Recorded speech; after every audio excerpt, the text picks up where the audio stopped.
Hello, and welcome all to the Partnered Primary Care Research Podcast, Research for You, by you, a podcast dedicated to learning more about patient and community partners in patient-oriented primary care research in Canada.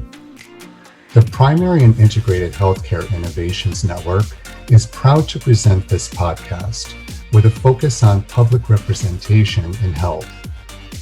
Join us to discover who our community partners are in our network and the people who work with them.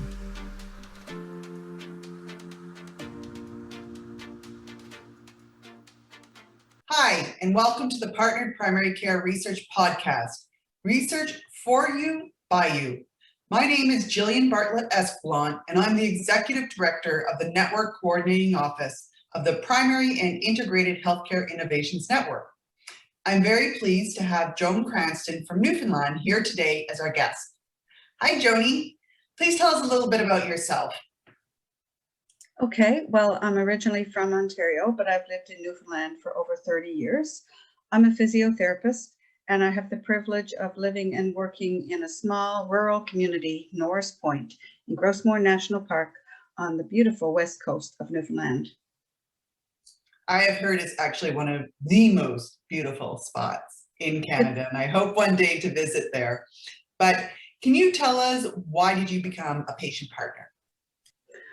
I've thought a lot about this question, and I think I've actually always been a patient partner from the time I started practicing as a physiotherapist, because I saw my role as a health professional to partner with my patients to help them achieve their health goals. It was a partnership. And I always did a lot of advocating on behalf of my patients. Living in a rural area, they don't have access to all the services that are sometimes necessary. So I partnered with them to do that. And then opportunities presented themselves from a community development background. When one organization was folding, this opportunity came up to be involved in NL support on a patient advisory council of the strategy for patient-oriented research. So that kind of led me into this field. Can you tell us a little bit more about what does it mean to you to be a patient partner? Tell us about your lived experience as a patient partner in primary care and what matters to you. Well, it means two things to me to be a patient partner. Primarily, I see myself as speaking on behalf of all my patients. I talk to 10 patients a day, 4 times a week, and we have discussions about their health and about healthcare and what they need. And I bring their voices to the provincial and the national table. So I feel that I am partnering with them. But I don't think as a health professional, you can actually speak on behalf of patients unless you've been a patient. I lived with hip arthritis. Apparently it developed when I was a child growing up, but I never limped. So who knew? From the time I was 30, it gradually got worse and worse and worse, but I carried on living. I was so actually grateful to get to experience chronic pain because you don't understand it if you've never had it. So that was a very valuable experience for me as a patient partner.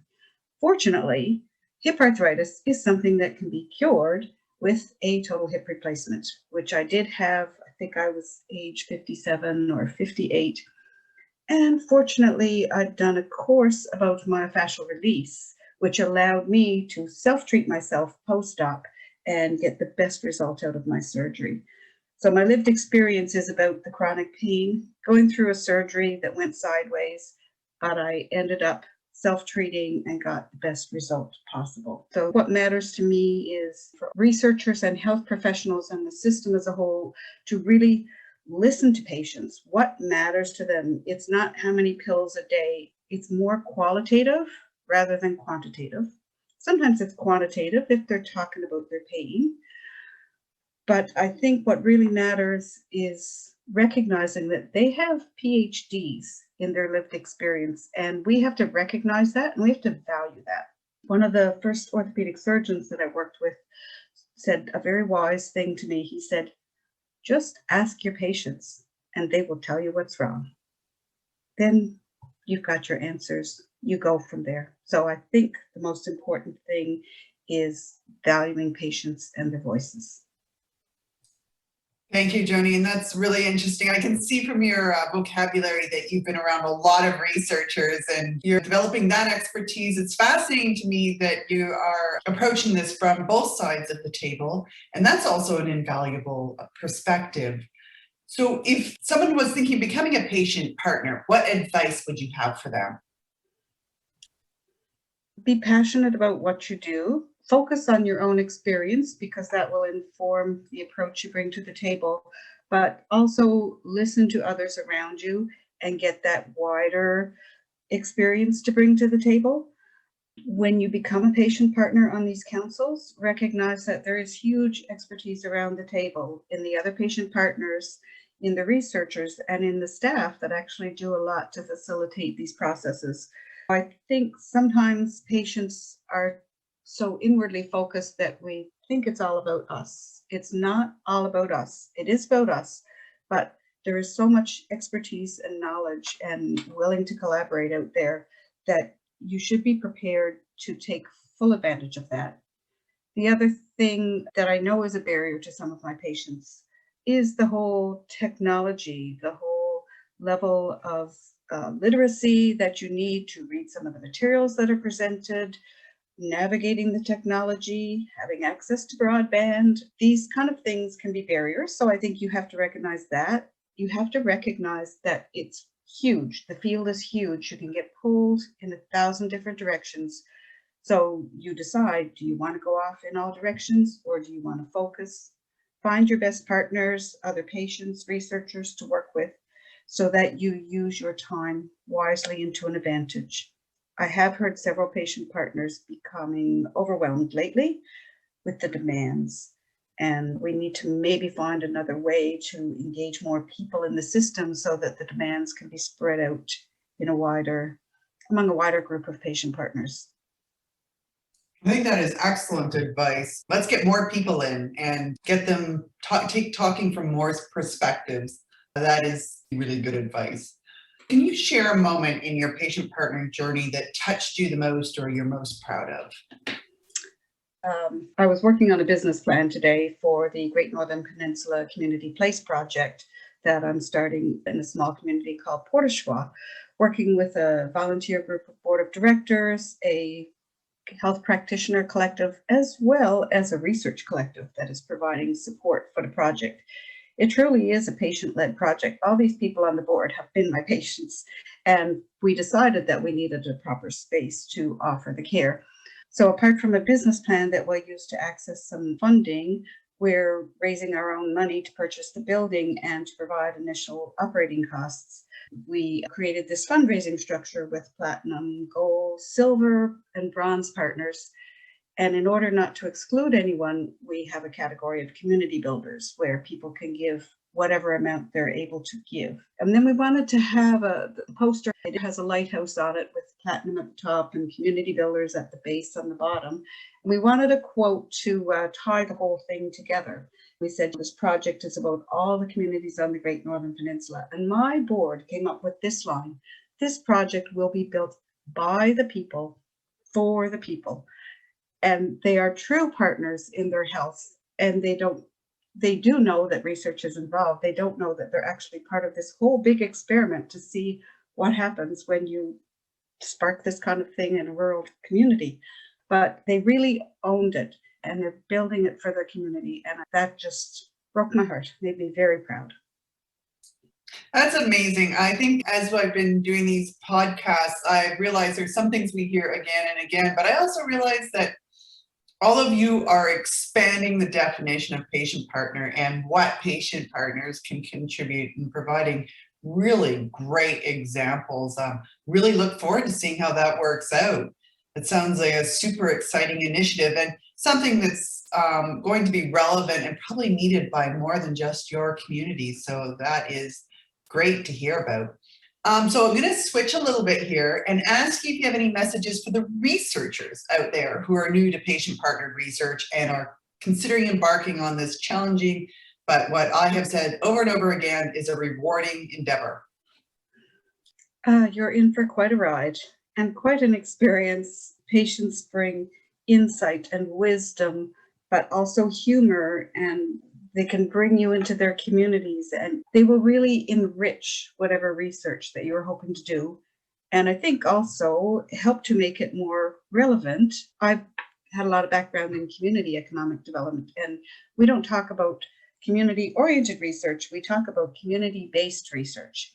And one of the values of community-based research is research about the community, by the community, for the community. Academic research sometimes only reaches an academic audience. It's very valuable, but sometimes only reaches an academic audience. It often doesn't reach the audience that it may be about. So academic patient research may take a long time to trickle down to those patients. The other secret weapon that community-based or patient-centered research has is that the patients or the community will then take ownership of the research and the messages, and they can sell it to the policymakers and the politicians much more easily than perhaps an academic researcher can, because there's almost three languages here. There's the academic research language, there's the plain language that communities speak, and then there's the policymakers that are somewhere in between. The value of a person telling their own story is very powerful to influence policy and influence politicians who help make policy happen. So my message for the researchers is that be very prepared to listen, be prepared to change your mind 1,000 times, be prepared to be open, be prepared to be respectful, and you're in for quite a valuable collaboration, I think. Well, I don't think you've misspoke at all there, and you certainly described my experience with this endeavor. And listening is definitely active listening, and hearing what people have to say is absolutely critical to this. So Joni, any final words for our audience? There's just two quick points. One thing is that often patient partners are on a lot of the committees I'm on, they end up getting recruited as partners on ongoing research studies or new research studies. I actually haven't done that. I've just been starting my own thing and doing that research on the ground, patient-led, community-led, whatever. But the experience that I've gained from sitting around these tables and hearing how things work and how relationships develop has been invaluable for me for my work on the ground. I think another final thing that I wanted to emphasize is that the spotlight has shifted onto patient partners, and that's wonderful, and they're an incredibly valuable resource. But sometimes what I find, I think when I went to, I can't remember which conference it was, doesn't matter. As an audience member, I loved hearing about the patients and their stories, but actually, I want to know about the researchers. Who are they as people? I remember hearing a couple of nurses, I think, who did research with Indigenous populations in northern BC, and I thought, I want to know who those women are, who those people are, and why they donated such a part of their life and their skill and their expertise to help a rural northern community. I think we need to honor our patients, but we also need to honor the researchers because they're equally important parts of the team. Thank you, Joni, for that and for humanizing what is an incredible endeavor. And I will be having a podcast with a couple of our researchers that work with our patient partners. So I'm glad to hear you say that. And yes, there's a lot of reasons people come to research, and those are great stories as well. So I want to thank you very much. For those of you wondering how you can get involved as a patient or community partner, if you go to our website, spor-picky.com, that is spor-pichci.com, on the landing page, there's a map. If you click on your province or territory, the links for that particular Picky network will appear. On their website, you should find more information on how to link with your local primary care research groups. At the bottom of the page, there's also a link under Get in Touch that will allow you to email us directly. This is the same page where you can find our previous podcasts. I would like to thank our production staff, Nick Beaudry, Jamie Demore, and our own production patient partner, Kent Cadigan-Lofsgaard. Join us for our next episode for more voices from our patient and community partners, where we are highlighting the active and engaging role they play in our patient-oriented research agenda for primary care. In other words, more research for you, by you. This podcast is brought to you by the Primary and Integrated Healthcare Innovations Network, otherwise known as the Picky Network, in collaboration with the Newfoundland and Labrador Strategy for Patient-Oriented Research PICI Network. Visit our website at sporpici.com. That's SPOR-PIHCI.com